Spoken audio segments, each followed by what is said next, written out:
vanotsvaga ngavatsvage naJeremiah vachiprofita nawo idzi wachaona kuti Daniel vaitaura nawo idzi 606 BC handidya. So ndakuda kusubtracta gore razvakaprofitwa naDaniel.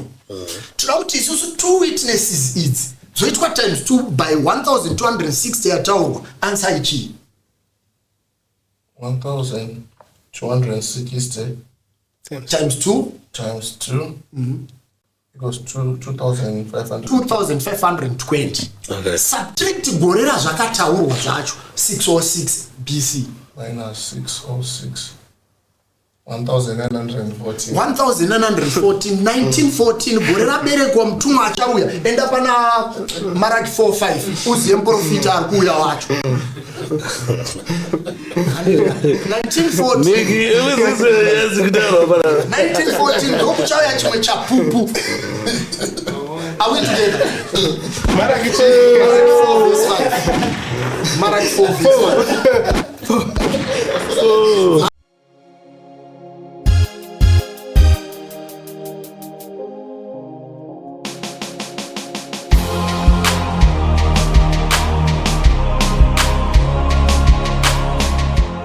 Right. Let me start the engine now. Right, mune Zimbabwe ka welcome back again and ndofunga kuna vanoti follow maprograms atinoita. Last time ndakagara namusharo kwandina upanapa tichitaura nyaya dzababa Johani, tichitaura nyaya dzakasiyana-siyana dzazobuda nemacomments akasiyana-siyana angani mucomment section. Then isusu tatagara tine nyaya yanga tinayo tichitaya kushaya kuziva kuti ndiani munhu angatitsanangurire nhoroondo yababa Johani, kana ndiani munhu angatiudze nezvababa Johani. Saka muzora nhasi mukuru wati no ndokwasambokuudzai nezvemurume anonzi baba Johani kuti muone kuti akashandiswa sei. Sasa kupedza nguva yakawanda tichakurekeredza muchirongwa then tobva takakunzwa nhoroondo yatanga tichitsvaga for a long time because the way vanhu vanokomenda nayo about baba Johani tinofanira kuti tapa level kuti tinzwisise kuti murume uyu akamborarama sei panyika panapa. Saka muri Zimbabwe welcome. Kana usina subscribe please do subscribe kuti atusupport kwene zvinyowani zvatinobudisa panapa each and every day tinokana something. Mukuru munofara ino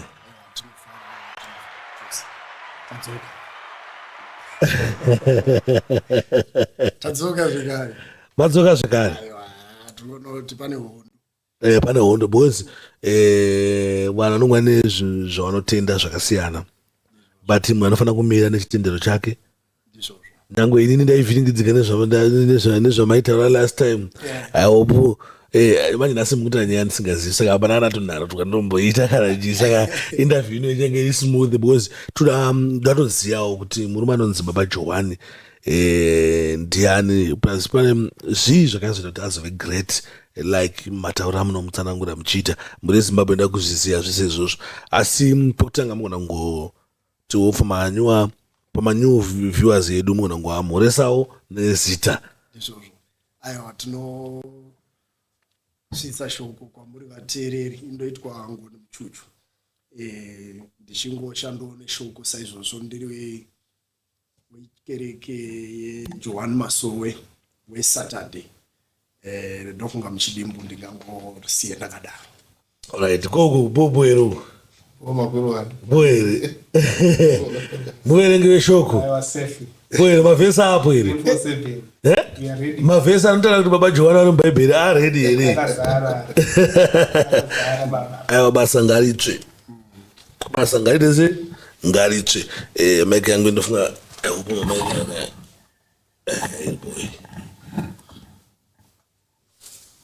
right. Saka mototangira papi manya umanaka mawanaya tunyatsoshaya totangira papi mukuru totangira pa kuti anombonzi baba Johani ndiani. Nda kuti mugone kundipatsanurirawo musiyano uri pakati pababa Johani nasuspense because panguva tokunopedza takusaiza baba Johani ka isida kusaiza suspense. Saka ngapambojeke ipapapo kuti pakamira sei. Ya zvazvinoita ndezvekuti baba Johani kana tichitanga toti sixpence sekutaura kwako pakuberekwa kwake akaberekerwa ndofunga Manicaland Pefen, achiberekwa namai Efi ndowanga uri baba wake wainzi Jack Stole. Ndofunga pakuberekwa kwake akaberekwa 1914 musi wa1 akaberekwa 1914 tofana kuti zvizoonekwe nemagenerations ndizvozvo. Akaberekwa 1914 musi wa1 October akazotanga basa rake paMount Marimba 1932 zvekare musi wa1 October. Asi nhasi ndofunga handisi kutangira kunhoroondo yekuberekwa kwavo nekuita sei. Zvikuru sei ndinoziva kuti ndikatangira kunhoroondo tiri kuda kuvazhinji ndaona kuti vambori nenhau yekuti vari kuda uchapupu unombomupupura kuti panewo here zvimwe zvingamupupure biblically. Asi ndofunga nhoroondo yemabasa akabata yakawandisa yakakurisa chaizvo zvekuti akaita zvinhu zvinoratidza kuti akatumwa. Tine maproof acho. Ndofunga ukaenda kunana nevamwe vanogona kuita maresearches kuNational Archive zvirimo. Unonozwana uchiona uchapupu hwezvinhu zvaakaita nemarecords aripo. Asi vazhinji ndinoona kuti vazhinji vari kushanda nebhuku nebhaibheri. Saka kana tikataura nhoroondo chinhu chese vazhinji tikuzoona kuti vada kungobvunza kuti zviri papi. Saka nhasi handisi kufamba kunhoroondo kunyanya, ndichada kuya ndiri biblically. Saka ndichakumbira kuti mumbonditendere ndimbobuditsewo mamwe mavhesi andichangonhongawo angangoite 3 4 5 ozowanda zvawo mukutaura, but ari anopupura kuti munhu zveshuwa pane zvimwe zviprofiti zvinoratidza kuti zveshuwa pane munhu akanzi muprofiti akanzi achauya kumberi kwaKristu sepatakagumira. Uyezve ndisati ndapinda mubiblically takambotaura between vechishanu neSaturday handiti. Hapana mupatsa but chingoripo ndechekuti tiri chinhu 1. Asi unoziva panoitika zvitendero dzimwe nguva vamwe vanozinge vari kufambawo nepapo vachifamba, asi shoko ratiri kufambisa ishoko rimwe chete raJohani. So ndichakumbira chekutanga ndichada kumbopupura kuti Johani tine patinogona kumuwanawo here nemamwe matsamba achipupura nemakore ake, sekutaura ndataura ndichiti akaberekwa musi wa1 October 1914. So ndichada kumbotsvaga 1914 wacho ndinomuwanawo here kuti akaprofitwa zvichokwadi. Saka ndichatanga ndada kuti undiwerengerewo kuna Revelation 1 pa 1. 1 pa 1 chandiri kuiwerengera ndoda kuzoverenga matsamba ari muna Revelation, but toda kutanga taziva kuti Revelation yacho ambori ani handiti. Okay. Revelation chapter 1 verse 1 intanechiti zvakazarwa zvaJesu Kristu zvakapiwa naMwari kuti aratidze varanda vake zvinhu izvo zvinofanira kukurumidza kuitwa. Akazvituma nomutumwa wake ndokuzivisa muranda wake Johani. Alright, Johani ari kutaurwa hasi Johani Mubhabhatidzi akazonyora Revelation ndiJohani mwana waZebhedhi handiti. So John uyu Kristu akaita 3.5 years achibata mabasa raakazonyatsobata kubva paakanga abhabhatidzwa. Haana kuzonyatsowana nguva yekusiya information yakakwana. So akachizouya nekune mudzidzi wake akumurivaleta achimupa kuti pane zvimwe zvakadai pakuerengwa ndofunga wanzwa zvinzi zvichakurumidza kuitika. Kuroti zvinhu zvakanga zvakutaurwa zvizhinji zvinhu zvikumberi. Handiti. Saka pazviri kumberi ndo pandada kuziva zviri kumberi zvacho ndezvipi. Handiti. Ndoda kuti tiende pana Revelation 2:11 pa verse 2. Handiti. Timbonzwe zvandoda kuti ndinzwe zvishoma shoma. Revelations chapter 11 verse 2 inoti asi siya ruwazhe ruri kunze kwetemberi usaruyera nokuti rwakapiwa vahedheni vachatsika guta dzvene mwedzi ina 42. Mirai tichida kuzopinda pa 2 nepa 3. NdiJohana akunzi siya ruwazhe riri kunze kwaIsraeri measure chete yemaIsrael kureva kuti riri kunzi vhangeri rifambisei maIsrael riri kunze uku risiyei rakadaro chinzwa kuti rasiyirwei. Pa2 pacho toenda pa3 handiti 2 ndo yataverenga 3 inobva yati ndichaona kuiverenga werenga 1. Alright. Pa2 inobva yati asi siya ruvazhe ruri kunze kwetemberi usaruyerura nokuti rwakapiwa vaHedheni vachatsika guta dzvene mwedzi ina 42. Endai pa3. Pa3 yobva yati ndichapa zvapupu zvangu zviviri simba kuti zviprofiti zvakapfeka masaga mazuva ane churu china 250. Ndo pataakuda kuzonoziva kuti zvapupu 2 witnesses dziri kutaurwa ndedzipi. Saka tichada kubuditsa kuti 2 witnesses dziri kuzonobatana papi kuti dzizotibuditsirewo Johani wanga aitaura nezvake. Dzika pa3. Alright. Tobva ipapo toenda pa3 pacho inoti ndichapa zvapupu zvangu zviviri simba kuti zviprofiti zvakapfeka masaga mazuva ane churu china 250. Mazuva ane churu china 250 which is 1260. Handidya 1260 ndinyorero apa 1260 iroyo. Famba tinzwe. Pa4 yobva yati ava ndiyo miorivhi miviri nezvigadziko zvemwenje zviviri zvimire pamberi paMwari wenyika. Pa5 yobva yati kana kune munhu unoda kuvakudza dzoka pa3. Pa3 tikuda 1260 yambotaurwa. Pa3 yobva yati ndichapa zvapupu zvangu zviviri simba kuti zviprofiti zvakapfeka masaga mazuva ane churu china 250.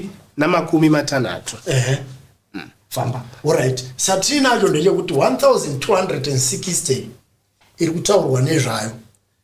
Ine zvairi kuda kuti tibuditsire pana Johani aripo nhasi. Alright. So pane panotaurwa nyaya 42 months.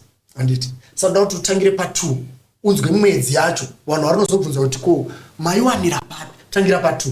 Revelations 11 pa2. Asi siya ruvazhe ruri kunze kwetemberi usaruyera nokuti rwakapiwa vaHedheni vachatsika guta dzvene mwedzi ina 42. Mwedzi ina 42. 42 months. Handiti. Ndinyorere 42 months dzangu apa. 42 months mwedzi uchiwerengwa ne30 days. 30 days vanhu vanobvunza kuti ko iwe why watsvaga 30 days. 30 days 31 azoiswa kunzi 31 August paJewish calendar akanga asipo ma1 years aya paingoverengwa 30 days. Saka ndira kuti ndicalculatere 42 months ne30 days 42 times 30 iri kuzombobuda ichiti kudi answer yangu. Ndoda unosvika panyaya yangu yekuti tinosvike pana Johani. Okay, ngatifambe naye. Irubulisa 1260. 1260 yambotaurwa pasi paya. Handidya. So ndoda kuti uende pana Revelation 12 verse 6. Revelation 12 verse 6. Andisanda kubuda nyaya yangu. Nyaya yangu ichazonobudira kumberi kuti nyaya ndinayo ndeyekuti kudii panyaya ya Johani. Revelation 12 verse 6 inotaura chiti mukadzi akatizira kurenje paakagadzirirwa nzvimbo naMwari kuti vamuchengetepo mazuva ane churu china 250. Mukadzi aitaurwa izwi raMwari raitorwa semunhukadzi. Saka anga akatakura izwi. Saka ari kunzi akanga akatakura izwi iri churu china 250 which is 1260. Handidika. Handisati ndasvika kwandiri kuda. Ndira kuti uende ndiro pana Daniel 12 verse 6. Ndichiri pa 1260. Prophecy yairohwa ye1260. Ndo yandichiri kumbofamba kuti ndizonosvike pana Johani. Handidika. Daniel 12 verse 6. Daniel 12 verse 6 inotaura chiti mumwe akati kumurume akanga akapfeka hanzu dzerineni akanga ari pamusoro pemvura yorwizi inguva yakadii kusvikira pakuguma kwezvishamiso izvi. Famba.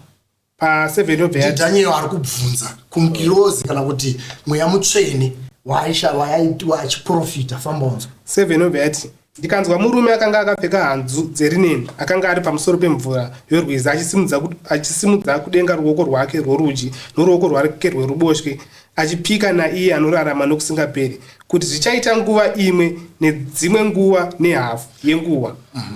Nguva imwe nedzimwe nguva mbiri nehafu which is 3.5. Ukanyatsobudisa kune mamwe mai anobva anyatsobudisa kuti 3 nechidimbu.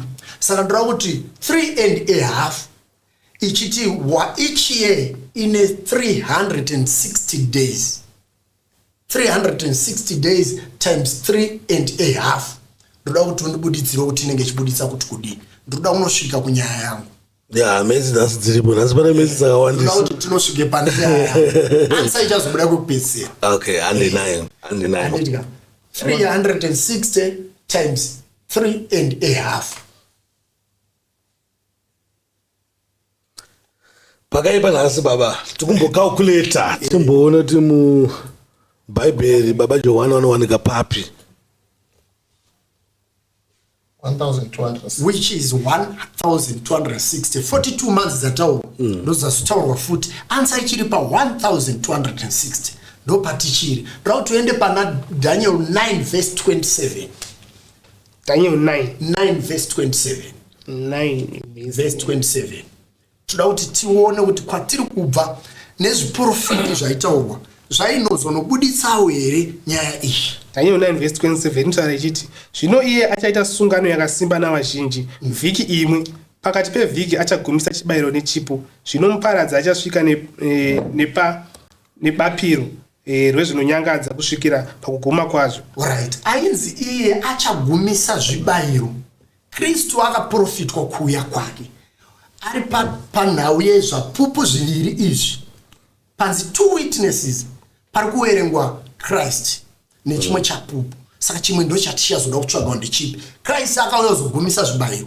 Ndo paakauya kuti vaIsraeri hamuchapisire, hamuchaite mipiro yamaita iye kare kuti kana muri areka muri mutemberi munozotora zvipisiro muchidini. Akauya kuzogumisa, but anzi akauya kuzogumisa pakati pevhiki. Kuroti chimwe chapupu pakati pachashandwa vhiki.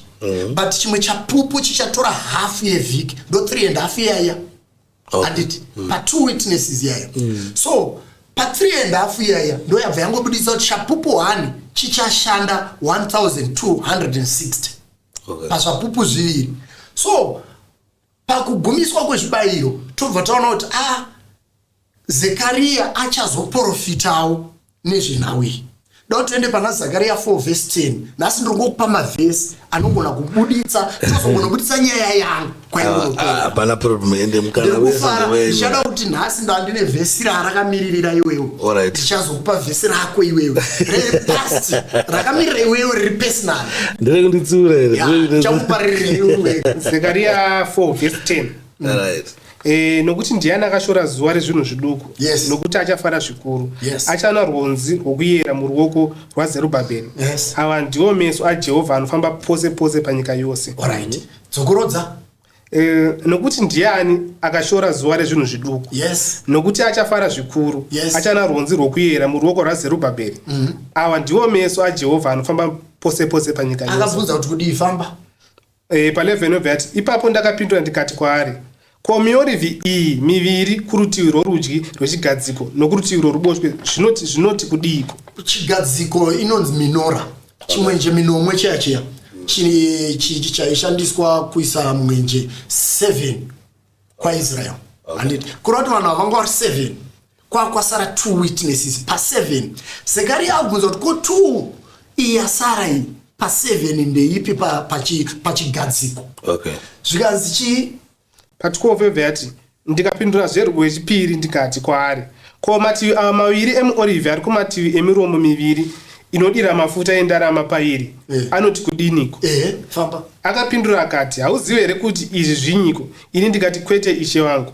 Pa 14 zvino akati ava ndivo vaviri vakazodzwa vamire pamberi pashe wenyika yose. 2 witnesses dziya. Okay. Andika saka ari kutaurwa kunzi ava ndo vamire vasara. Ndokuti Zakaria muprofita ari kuna Mozisi. Okay. Saka taurwa kunzi ko izvi 2 zvasara kuroti kwasara Christ nemumwe. Pa 2.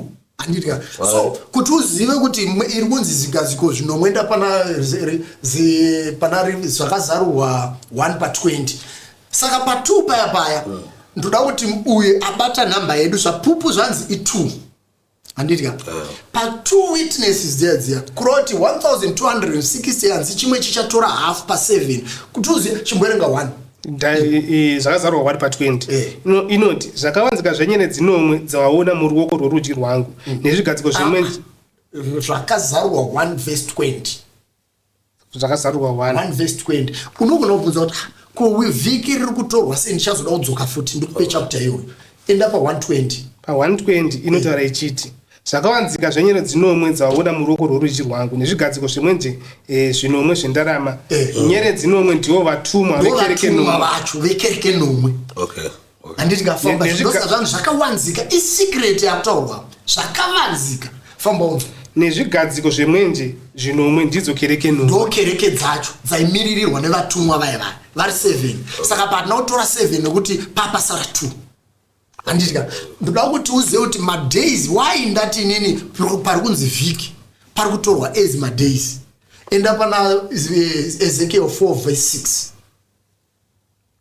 toda kuti uzonzwe ndakunosvika panyaya yangu tiri kumbotaura nyaya yekuti vanhu vazive kuti muprofiti watiri kutaura kuti akazouya kumberi muprofiti ari kutaurwa nezvake Ezekiel 4 verse 6 inoti zvino kana wapedza mazuva aya uvate pasi norutivi rwako rworudyi kuti utakure zvakaipa zveimba yaJudha ndakakutarira mazuva ana 40 zuva rimwe nerimwe rifananidze gore zuva rimwe nerimwe rifananidze segore kureva kuti mazuva matorero atinoaita nematorero aitwa muprofesi akasiyana so pa2 witnesses apa tiri kuti isusu munhu akaprofita nhau idzi Daniel wachiprofita aiprofita nhau idzi ndofunga 606 BC kana mukaenda mubook of Daniel wakuchinyatsotsvaga kana panet uchinyatsotsvaga book of Daniel vanotsvaga ngavatsvage naJeremiah vachiprofita nhau idzi wachaona kuti Daniel waitaura nhau idzi 606 BC handitika so ndakuda kusubtracta gore razvakaprofitwa naDaniel toda kuti isusu 2 witnesses idzi zoitwa times 2 by 1260 yataurwa answer ichi 1260 times 2 equals 2500 2520 subtract gore razvakataurwa zvacho 606 BC minus 606 1914 1914 gore raberekwa mutumwa achauya enda pana Maraki 4:5 uziye muprofita ari kuuya wacho 1914 ndokuchauya chimwe chapupu are we together Maraki 4:5 Maraki 4:5 hamuna kudzidza vanhu vanoerenga bhuku iri asi havana kuridzidza chiprofiti makapiwa kare kunzi kuri kuuya calculation yatiri kutaura iri pachena hazvisi zvokunzi kumanaiza ndati vanonotsvaga endai paneti munotsvaga kuti Daniel aiprofita nhau idzi gore ripi muchanoudzwa kunzi 606 BC ndo patiri kuti vanonosecha ngavanosecha zvafanira zviri mubhaibheri zvinhu izvo Christ ukaenda pana Johani hazvisi zvose zvakaiswa mumagwaro aya why ukaenda ukatosasa kunana Daniel 7 chichi inonokutaurira nezve 70 years dzinonobuditsa same issue iyoyi but takakwidibirwa pfungwa tikasukwa njere nevachena kuti hakuna munhu achazouya kurudzi rwemunhu mutema saka isu nanhasi hatitendi kuti Mozisi zvaakavhura mvura pagungwa dzvuku hatitendi matiri kuti sevanhu vatema zvakaitwa mhiri kwegungwa tinogona kuzviitawo nekuti takaudzwa kunzi hamu zvinongoitika kwaIsraeri no takaudzwa isusu kuti hakuna rimwe zita rinokunda iri hakuna rimwe zita kwete munhu muzita just name zita chete kana riri zita no problem asi kana kutaura nyaya yemunhu isataura nyaya yezita Jesu obviously pakataura sei kuti zita hapana kunzi zita rekuti Jesu bhaibheri hapana panonzi hakuna rimwe zita rekuti Jesu panonzi hapana rimwe zita rinokunda handiti saka isusu tichitaura nawe ndofunga ndambokuti ndine vhesi rako tisandaverenga kuna Maraki 4:5 chimbomupa vhesi rake ndiverengere pana Job 21:2 ndimbomupe vhesi rake nekuti last time ndakakunyima vhesi rako Job 21 ngariuye vhesi rangu ngariuye ari vhesi rangu Job 21:2 21:2 inotaura ichiti iyo inzwai zvakanaka kutaura kwangu munyaradzwe nazvo Patriot yati ndiregerei nditaurewo kana ndapedza kutaura mungatiseka hei kana ndapedza wozotaura wozondiseka nomira okay andina time ndite zvinoita so vhesi personally nderako mondiregera ndimbotaura so nyaya tinayo panapa tine nyaya yekuti mutumwa akatumwa muAfrica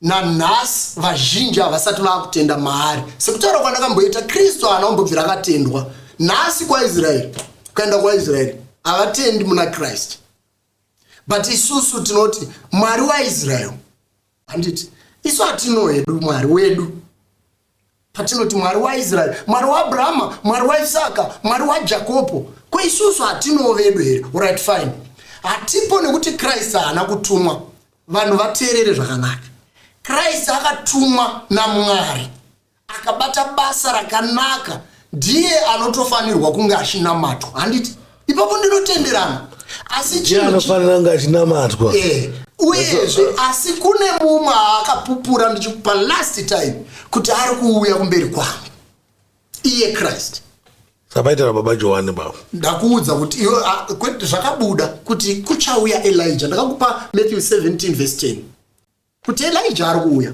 acha which kurova kuti zviri kumberi handiti so isusu right now ndinongopupura kuti vanhu vazive kuti munhu mutema wakarangarirwa kuzvida kusazvida kukurwadza asi ndiri kuti nhasi vanhu vatema musasukwe njere nekuda kunzi musaone chiri pachena chamakagachidzwa muzvanza zvenyu chamakapiwa ende uyezve Mwari chikomborero kuti unzwisise nhau dzandikutaura pano nekuti hazvisi nyore kana Mwari asina kukusarudza kuti uzvinzwise zvakaoma asi Mwari anotosarudza zvaitwa naChrist waitonzwa kana pavadzidzi vake angoti kuna Matthew iwe uya kunonditeera but pamenoona wakawanda saka nhasi unogona kunge ritoro zuva rekunzi nhasi nditevere alright included ipo panapo included alright maybe kuna miki ndo mashoko mashoma asi ndira kudzoka takambotaura nyaya yeBhaibheri chiti Bhaibheri iri harina kujeka handina ndakaona kuti vazhinji vane kusabata kwawakaita wakati wamiskota waita sei ndinotenda pane iwayo andakakupai rakangojeka pana Daniel Bhaibheri rakangojeka pana Daniel nemanambers sangamuchita se angamuchicalculate ndipo panobva rajeka ayo kana chiti harina kujeka kurova kuti ndakakuudza kuti wrong nemistake zvinhu two handina kuti riri wrong rine mamistakes saka mamistakes ndo andakakuudza aya kuti ukarwa dama unofanirwa wandipa rimwe kuti kana ndikaya chikutorera munda wako richishandiswa secolonization mamistakes akanga akuiswa kuti vaida kugadzirisa nezvimwe zvinhu mamistakes andakuda kuchikupa nhasi asina kujeka ndo andakupa izvinezvi chekutanga ndichada kuti undiwerengere pana Samuel wechipiri 24:1 Samuel wechipiri 24:1 2 Samuel 24:1 yes 2 Samuel 24:1 inotaura chiti zvino Jehovha wakatsamwira zvevaIsraeri akakurudzira Dhavhidhi pamusoro pavo akati enda uvarange vaIsraeri navaJudha uverenge vaIsraeri navaJudha Mwari akatsamwira vaIsraeri akavati endai munoverenga vanhu Dhavhidhi ndiye akanga achiudzwa nauyi haine kakusajeka kwayo pandoda kuti uone kuti kusajeka kwayo enda pana First Chronicles Machronicle 21:1 First Chronicles 21 First Chronicles 21:1 21:1 inotaura ichiti zvino Satani akamukira vaIsraeri akakurudzira Dhavhidhi kuti averenge vaIsraeri Satani kwekutanga ndimwari uku Satani Okay. Saka ndo patinozoda kuziva kuti saka akatsamwira waIsraeri panyaya yekuverengwa kwevanhu ndiani. Okay. Andirika. So ndoda kuti tiende pana 1 Samuel zvekare andirika 19 verse 9. Pane chandinoda kuti ubate ipapo. Ndakuda kubuditsa kusajeka kuya kwandinotaura kuti rine zvinhu zvatisina kujeka. Pane nyaya ndakamboverenga yaMikari wazhinji wakazoti mavision anosiyana, umwe rinozoti Merabi, umwe rinozoti but rimwe rinobva rati Mikari kuri chiti Mikari. Ipapo ndinopa understand. 1 Chronicles 19 verse 1. Makoronike. Right, kushona imakoronike. 21 verse 1. 21 verse 1. Right. 1 Chronicles 21 verse 1 inoti zvino Satani akamukira vaIsraeri akurudzira Dhavhidha kuti ndataura iyo taiverenga nditi tikuda kuti tiende pana 1 Samuel 19 verse 9. 1 Samuel 19 verse 9. 1 Samuel 19 verse 9. 1 Samuel 19 verse 9 inotaura ichiti mweya wakaipa wakanga watumwa naJehovha akauya pamusoro paSauro agere mumba make. Mweya wakaipa wakatumwa naJehovha. Unonzwa? Saka isusu sekuziva neuchenjeri tinoziva kuti Mwari haatumi mweya wakaipa, hashandi nemweya wakaipa. Asi kana iye Mwari akonzi akutumira mweya wakaipa kuna Samuel, noti kuti iyo chapter iyo chete pakatumirwa mweya wakaipa, ukaenda pa 1 Samuel 18 verse 10, enda pa 18 Samuel, Mwari hatume mweya wakaipa, hashandi nemweya wakaipa, anoshanda nemweya mutsvene. 1 Samuel 18 verse 10 inotaura ichiti zvino fume mangwana mweya wakaipa wakanga watumwa naMwari ukauya pamusoro paSauro nesimba, iye akataura nokupenga mukati meimba yake. Mweya wakaipa wakatumwa zvekare kuna Sauro naMwari. Mwari haatumi mweya wakaipa. Ndakuchida unosvika dhipa. Ndakuda unosvika dhipa. Ndoda kuti uende pana mko ndambobvunza mukuru. Mwari haatumi ko baba pana Job chichakaitika baba. Mwari haana kutuma mweya wakaipa. Mwari akatendera Satani kuti Satani akumbira kuti uri kuti munhu wako uyu. Okay. Kana ari munhu wako chimbondipa ndimbomuedza. Mwari vaatendera. Haana kutuma kuti Satani kana kuti mweya wakaipa endai munoita zvakati. Haana kudaro. Akangotendera. Okay, akatendera. Andirika. So ndoda kuti uende pana 2 Kings. Andirika 24 verse 8. 2 Kings 24 verse 8. 24 verse 8 inotaura ichiti Joakim wakatanga kubata ushe ava namakore 10 namasere 18 years. Famba unzwe pamwe unokufunga kuti Joakim wati kutaura da uzotunzwe inobudisa rudzi rwake. Famba. Joakim wakatanga kubata ushe ava namakore 10 akabata ushe paJerusarema mwedzi 3. Zita ramai vake rakanga riri Nehushuta, mukunda waErinatani weJerusarema. Yabuditsa rudzi rwake. Hanzi akatanga ine 18 years kutonga Jerusalema andirika. Saka da toende kuna 2 Kings tinzoti akatanga ine makore mangani. Andirika. Enda kuna 2 Chronicles makoronike 36 pa 9. 2 Chronicles 36 pa 9. Yes. 2 Chronicles 26 pa 9 inotaura ichiti Uzia akawakawo shongwe paJerusarema pasuo rekona nepasuo romupata napakudzoka korusvingo akadzisimbisa. 2 Chronicles 36 verse 9. 36 verse 9. Alright. 36 verse 9 inoti Jehoiakim akatanga kubata ushe ava namakore masere ane 8 years. Kwekutanga ane 18 apa ane 8 years. Famba unzwe akabata ushe paJerusarema mwedzi 3 namazuva ane 10. Akaita zvakaipa pamberi paJehovha. Famba. Zvino gore rikati rapera mambo Nebhukadhinezari akatuma nhume. Saka mistake haisi wrong.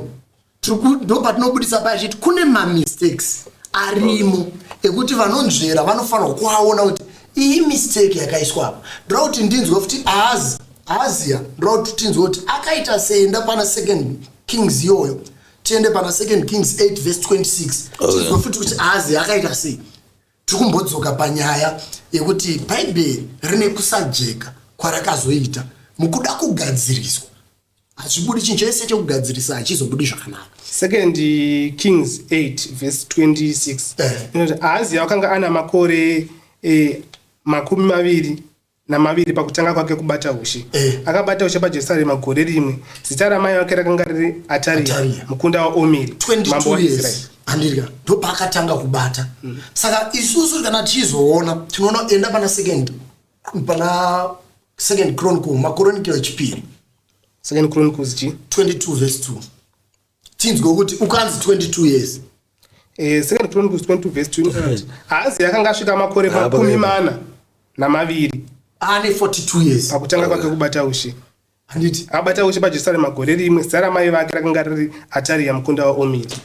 Sobuda kuti ma mistakes arimo. Musatirambire kana tichitaura kuti bhuku rine ma mistakes. Hatina kuti rakaipa. Bhuku rakanaka. Asi ngarinzverwe zvakanaka. Achibude kana kuri kunzi vazhinji tisamirire kunopuwa vhangeri nevafundisi chete. Ngatimbotore nguva yekubata bhuku tega. Okay. Zvisiri zvekupiwa nhoroondo yengoti taenda mukereke tonomirira mufundisi ndotipa toenda kumba tonogara. Ngatizviwerengerei tega bhuku. Hatisi kurishona, hatisi ana antichrist, asi kuti chiripo panapa tikuti Christ akatotumwa akakodzera kunamatwa. Asi ndiri kuti kune akazotumwa kumashure kwaChrist anova Johani. Alright, saka Johani mimi anofana kunamatwawo futi here? Kana kuti Johani haafani kuzonamata? Even Christ ukaenda iziti Revelation pa 22. Christ akatoda kunamatwa nengirozi dzakare kanzi musandinamate, usapfugame. Akakodzera kunamatwa mumwewo. Kurati even Christ tinonamata budikidza nemuna Christ. Haanamato. Nekuti baba variko vakataura kuti vakandituma. Hatinamati Christ. Tinonamata Mwari budikidza nemuna Christ. Todzoka tinonamatawo Mwari budikidza nemuna baba Johani. Tonamata Mwari kubudikidza na baba Makandiwa kana baba Hubert Angel kana baba Tifred kana baba Kuda Jose. Panosiyana ndepekuti vanozoziva here kunoenda mweya yevanhu. Baba Johani kutumwa kwakasiyana. Kune kutumwa kwekuti uri kupiwa mashoko ari kubva kuna Mwari. Handiti Christ akatobva mudare raakabva achinzi naMwari uri kunoita icho nechicho nechicho. Zvakaitawo Johani akabuda mudare raakatobuda achinzi enda unoita icho nechicho nechicho. Ava vatiri kutaura havana kubuda mudare, vari kutumwa vachipiwa mashoko ekutaurira vanhu zvinhu zviviri zvakasiyana. Alright, ndizvozvo zvamukutaura, ndizvozvo chaizvo. Hope vanotenda mune izvozvo zvavachabhilivha. Vanotenda mune izvozvo. Ndiri kutotaura included newe. Kwandiri zviri very difficult. Zvazvinoita chinamato ichi. Vanhu vanofanirwa kunzwisisa chinamato. Ndine imwe ndoda kuti ndorengere pana Genesis 1. Handiti ndorengere Genesis 1 pa 1 ne2. Okay. Tine zvakuda kuti tinzwisise. Genesis 1 pa 1 inotanga ichiti pakutanga Mwari akasika denga nenyika. Yes. Pa 12 yati nyika yakanga isina kugadzirwa, isina chinhu, rima rakanga riri pamusoro pemvura yakadzika, mweya waMwari wakanga uchigarira pamusoro pemvura. Alright. Pane nyaya ndepekuti mweya waMwari wakanga uchigara pamusoro pemvura.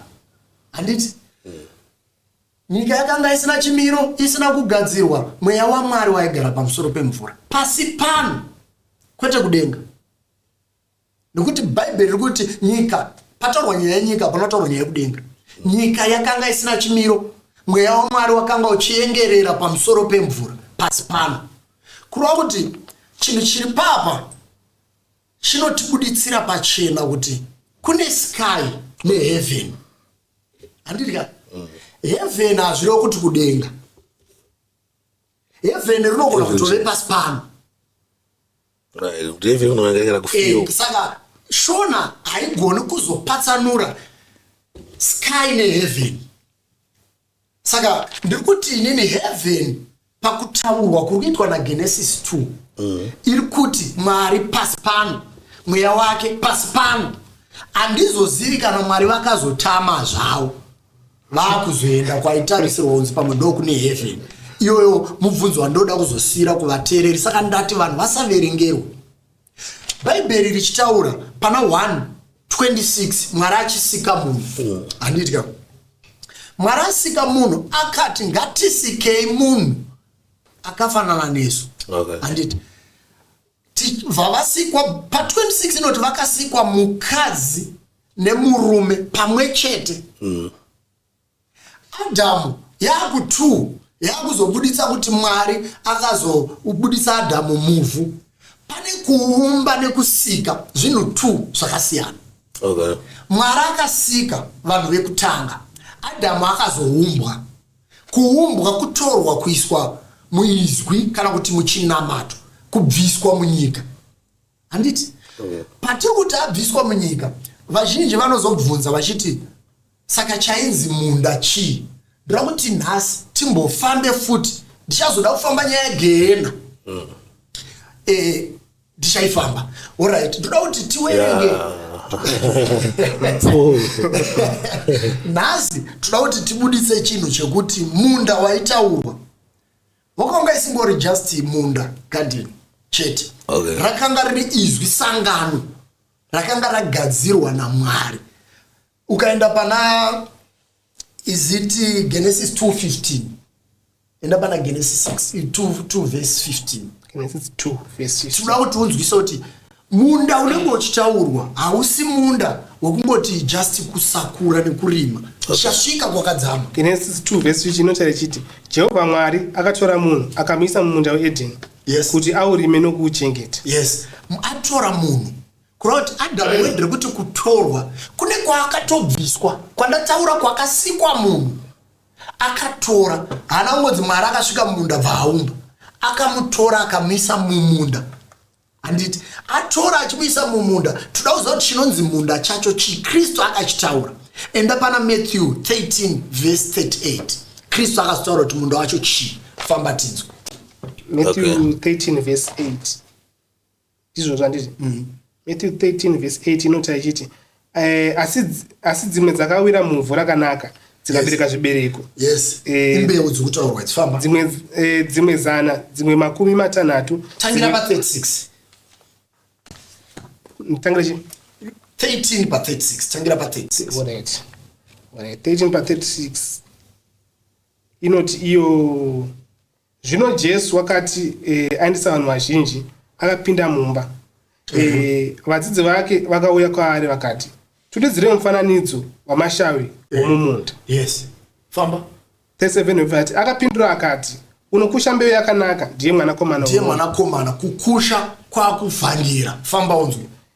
Munda inyika. Munda ndonyika, vanhu nyika. Famba unzwe. Mbeu yakanaka ndiwo vanakomana voushe. Mbeu yakanaka ndo vanhu vakuteerera inzwi raMwari. Famba unzwe. Mashawi ndivo vanakomana vowakaipa vasingadi inzwi raMwari. Famba. Pa 39 ndobvati muwengi wakakusha ndiye Diablos. Ndiye akakusha wakaipa wacho. Handiti chandoda kuenza kubuditsa, ndoda kubuditsa kuti munda waitaurwa hausi munda chaiwo wekutoti munda wekurima, asi pane chaiedza kubuditswa naMwari kuti munda izwi raMwari. Enda pana Wakorinde wekutanga 3 verse 9. Okay. Ndakuita ndichinopedza. No problem. 1 Corinthians chi verse 9, 3 verse 9. 1 Corinthians 3 verse 9 inotaura chiti nokuti tiri vabati pamwe chete naMwari, muri munda waMwari, muri imba yaMwari. Dzokorodza. Nokuti tiri vabati pamwe chete naMwari, muri munda waMwari, muri imba yaMwari. Mimi vanhu ndimi munda wacho uri kutorimwa, kwete kuti munda wekutosakura. Ndoda kuti uzoende manje pana zvakazarwa 14 verse 15. Revelations. Famba inayo baba. 14 verse 15. Revelations 14 verse 15. Yes. Inotaura ichiti zvino mumwe mutumwa wakabuda mutemberi akadanzira nenzwi guru kuna iye wakanga agere pamusoro pegore achiti tumai jeko renyu mucheke nokuti nguva yekucheka yenyu yasvika. Yes. Nokuti kucheka kwenyika kwaibva. Kucheka kwenyika kwaibva. Yakuchida ichasvika nguva yekukoywa.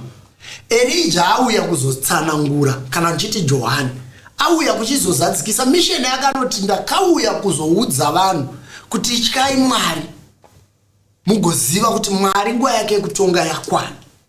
Kureva kuti nguva yekucheka yakwana. jeko richashanda vachikohwewa vakanaka vachienda kwavo vakaipa vachienda kwavo. Mwari wakada nyika, John 3:16 inoti Mwari wakada nyika wakaipa mwanakomana wake ari iye oga. Adamu ndakambokudzwa nomwanakomana ndiye akapiwa nyika kwekutanga. Adamu ndiye wakapiwa nyika kwekutanga. Spirit yakanga ichitanga yandakataura pana 1 Corinthians 15:45 ichuya pana Christ ndo yakapiwa nyika. Christ dai ari akapiwa nyika. Satan haizoya pana Luke 4 achizomuedza kuti ukanditeerera zvandinenge ndada ndichakupa nyika yese. Haigona kumuedza nechinhu chaakapiwa kare. Ndosa kuti handitenderani newe ipapo. Saka chinhu chandinoda kubuditsa ndechekuti nhasi tinofanirwa kuziva even Gainom vazhinji vaiti vachinamata kwaIsraeri Christ aifananidza zvinhu zvekudenga kana kuti zvekuheaven nepasi pano. Saka vazhinji vainamata kare vachitotoenda Jerusalema musha wangu. Vazhinji vaifunga kuti Jerusalema riri kudenga, Jerusalema riri maIsraeri. Asi nhasi nzvimbo inonzi Gehena kwaIsraeri yakanga iriko. Ukaenda iziti Jeremiah 7 or 31 andirika inobuditsa ichiti kune nzvimbo yainzi Gainom kana kuti Hinnom. Hinnom yainzi mupata wekupisira vanhu vasingatendizwi naMwari kana kuti vanobamba vanei vanga wakaipa wese. From Hinnom to Gainom kusvika paGehena. Saka nzvimbo idzi kwaIsraeri dzanga dziriko. Chekutanga hakuna munhu anoziva zita raMwari. Ndonzwa vazhinji vachiti Mwari anonzi Jehovha. Mazita edu ekurumbidza pasi pano hakuna munhu anorarama anoziva zita raMwari. Why? KwaIsraeri Mwari achitotaura nauyu aizi enda unoti zvanzi naJehovha. Iye ndiye aitaura nelanguage yavo yekurumbidza. Mwari hakuna anoziva zita raMwari raanonzi Mwari zita rake nderiri. Mazita ese atinodaidzana Elohimu vana chiesa yaya mazita ekumurumbidza. Hakuna munhu anorarama anoziva zita raMwari. Ndoda kuti ndiwerenge chimwe chapter chandichada kupedzisa nhasi. Ndichangoita muchidimbu. Ndichada kuti ndipedzisire na Act 7 uchaitangira pa 36. Vazhinji vanoti Mozisi wakaona Mwari kutaura pakuti hakuna unoziva Mwari. Vazhinji vanoti Mozisi akaonana naMwari face to face. Act 7 verse 36 tangira pa 36 or 35. Mozisi haana kuona Mwari. Mozisi wakaona ngirozi. Even paakanga ari pa Mount Sinai nepaakanga ari pa gwenzi. Famba ndimbonzwe Acts 7 pafesi ya 35 inotaura ichiti uyu Mozisi wavakaramba vachiti ndiani wakakuita mubati nomutongi ndiye wakatumwa naMwari nomutumwa wakaonekwa naye mugwenzi kuti ave mubati. Mutumwa waakaona mugwenzi. Famba unzwe kuti ave mubati nomudzikinuri. Yes. Pa 36 obvati iye akavabudisa akaita zvinoshamisa nezviratidzo munyika yeIjipita nepagungwa dzvuku nomurenje makore ana 40. Pa 37 ndiye Mozisi wakati kuvana vaIsraeri Ishe Mwari wenyu achakumutsirai muprofita pakati pehama dzenyu. Pakati pehama dzenyu. Wakafanana neni. Wakafanana newe Sparks. Uyu ndiye wamuchanzwa. Ndiye wamuchanzwa. Johani. Prophet Makanda. Not ndakupa mpasa. Sema prophet ndakupa mpasa. Ukuthi wewe a prophet ni munhu abuda mudare. Christ akabuda mudare. Akanzi enda unoita icho nechicho nechicho. Johana akabuda mudare. Akanzi unoita icho. John the Baptist. John the Baptist kana uchitarisa anobuda mudare handiti asi dare racho zvichisiyana mission yatumwa. Sema ita ndini musemwewo ndo ere uri mission yatu yakatumirwa miri kwegungwa yanga iri yekuzarurira. Yakazotumirwa kunoku haisi yekuzarurira ndeye kutofamba iye pachake. Alright. But I think that's stand 1 hour. Tipanapa guys. Ndivyo muri kunzwa nhasi ndasingadi kunetsana namukuru because anoita zvimwe zvandisinga believe, but some of zvimwe zvacho zvachitaura zvachinatso make sense kwandiri wenini kune munhu asingatende muna baba Johani asanotenda muna Jesu. Obviously munhu wese anenge achiti wangu inini ndiye anofanira kuita se anofanira kunge ari kumberi, but mukuru, thank you very much nekutsanangura zvinhu zvinonzwisisika. Last episode yanga iri very powerful, vanhu vakabatsirika. Don't mind vanhu vachituka, kuna umwe anongototuka nyangwe asati aona chinhu. Don't worry about vanhu vavo. Isusu vanhu tikutageta havasi vanotuka, vanhu vanoda kudzidza ndo vari kunyanyotageta. Thank you very much mukuru. Baba uko muverenge weshoko. Nhasi mamafamba apa, nhasi anga achinanga kuma-numbers. Daniel wobvaita sei apfo. Pane nyaya sinazonzwisise ifinopera ameno ezongojambwa. Neji. Nyaya nyegena isina zinyashatoa nyaya baba Johan nenyaya Adamu na Eve. yanga inobatsira ya inyowani wadi. Munozotaura makwenda kumba. Anyway, mune Zimbabwe, don't forget to subscribe, like and share. With that, we are out.